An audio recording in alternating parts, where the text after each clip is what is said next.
Ambassador Gina Abercrombie-Winstanley, welcome to Al-Arabiya. Thank you, Talal. It's wonderful to join you today. Thank you, ma'am. You have been a senior diplomat for more than 30 years and worked at the highest level, whether in the Senate, the State Department, or the White House. Well, I'd like to start my questioning today talking about cybersecurity, which is a field you are also an expert in. How can we secure cybersecurity in our world today and guarantee it? Well, Talal, there are a few ways we all need to approach it. On the diplomatic sphere, of course, there are the negotiations that the United Nations oversees every year on cooperation with regard to cyber enforcement and freedom of speech, freedom of access to the internet. There are also bilateral relationships that can be put in place that will help with cyber enforcement. And of course, there is a responsibility that each of us as individuals have. If we are entrepreneurs, owners of companies, or social media, then there are responsibilities to ensure that what gets put out on your platform is a legitimate piece of information. And of course, we've seen that Facebook and Twitter and Instagram are all trying to do a little better about the information that gets put on their platforms, particularly with responsibility for who puts it out there. But you and I, as individuals, are probably the front line on cybersecurity. And regardless of the sorts of safeguards that companies put in, if we as individuals don't do the right things, don't take the basic steps, it doesn't matter what a company puts in, we in fact open the door. And the old admonitions that we've had for the last 10, 15 years of phishing emails still catch people out. So we have things to do as individuals, but international cooperation on not only identifying bad actors, but also pursuing them and bringing them to justice is absolutely necessary. How secure are the elections this year in the United States, which are very, very crucial and important elections this country will witness? Well, we all know what happened in 2016 and 2018, and in fact, in different countries around the world, that bad actors are interested in influencing election outcomes or influencing them either by hacking, by putting out disinformation, or by undermining trust in those elections, in the outcome of those elections. So there are a number of things that have to be addressed, and it is incumbent upon governments and public officials to ensure that citizens can have trust in the elections. And then citizens have to do our part as well. There's been a great deal of talk, as you know, in the United States as to whether voting by mail would be secure. And as we all know, the US Postal Service has been in business for, over 100 years. Mail gets through all sorts of important documents. People's monthly checks come through, papers come through, legal documents come through, and they get through. So there's no reason to doubt that voting by mail will be as secure as any other way, any other method of voting. And it has to be taken, steps have to be taken, as I said, by public officials to ensure that we have trust in the process. But there are those who are arguing that voting by mail will open the process for foreign countries to print voting ballots and corrupt the results. What do you say to them? Well, any method is going to have some vulnerabilities. Whether people go and do it in person, the machines that might be used, as we know in 2000 when we had the hanging chads, people were using voter cards and punching them with little steel, poking out pieces of paper, or whether people are voting by mail. I spent a long Nothing time is, in Florida at that time in the year 2000 between and we Al spent Gore a and long George time Bush. waiting. Yes, of course we did. Indeed. Indeed. 17 days. Yes. So we all know that there's no perfect way. But when you think about voting by mail, that has got to be one of the most secure ways of doing it. Remember, in the United States, every ballot looks different state by state. The information that is on each ballot is going to differ locality by locality, because it's not only a presidential election, it's congressional elections, it's elections for judges, for council, for mayor, for school superintendent. So every ballot is different. So think about what it would take to have fraud on a large scale in the country when you'd have to make up ballots for every locality and get the name right, etc. So I think voting by mail is probably one of the most secure ways of carrying out the vote. I would like to take you to the 6th of December 2004, a date I'm sure you remember so well, when 5 Al-Qaeda terrorists stormed the US consulate in Jeddah, where you were serving as a consul general, and killed 5 of your staff and injured 10. Then Saudi police stormed the consulate and killed the terrorists and captured them.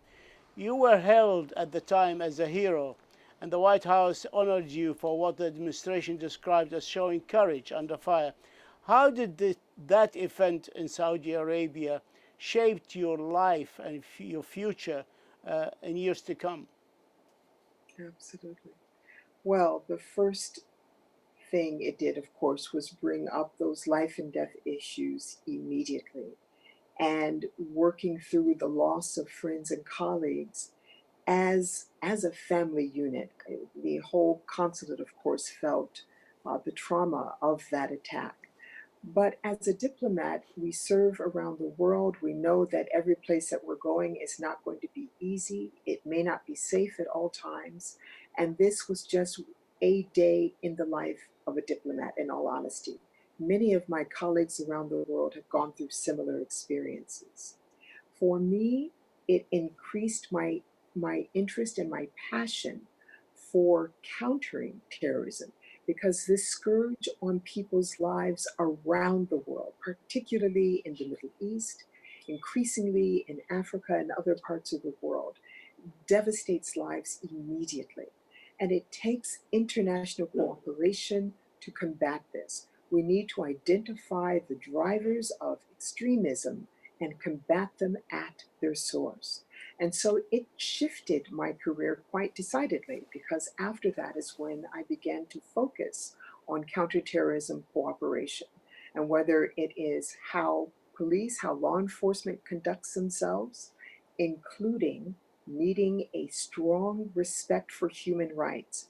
We cannot have extremists radicalizing people, or worse, law enforcement radicalizing people because they don't treat them properly as an investigation goes on. Helping train judges and prosecutors to ensure that a valid, solid case can be brought through a court system. All of those things are important. Border security, cybersecurity, that is how I got onto this path. So it in fact changed my life a great deal. But it also brought home many things that Americans, certainly until 2001, didn't understand in the way that many people around the world understood them firsthand. And that increased our commitment to finding a way through this scourge on so many people's lives, and the need for international cooperation to combat it. When you look back in time on the time you spent in Saudi Arabia, what stands most for you?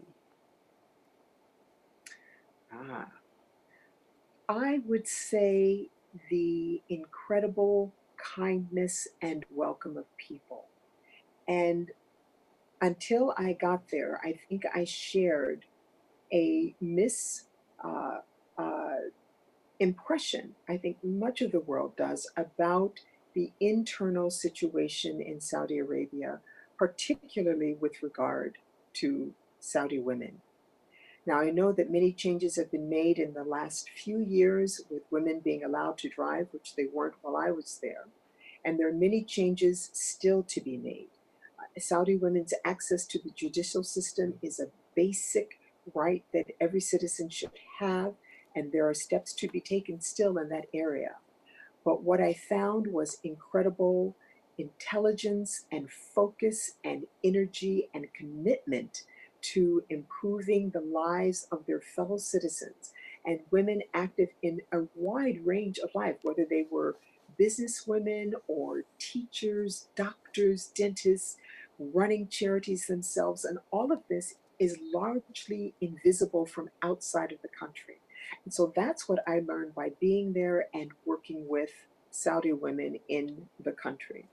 So I would say the kindness and that desire, that passion to have a full partnership in the health and progress of the nation from Saudi women, and we're seeing it increasingly now these days.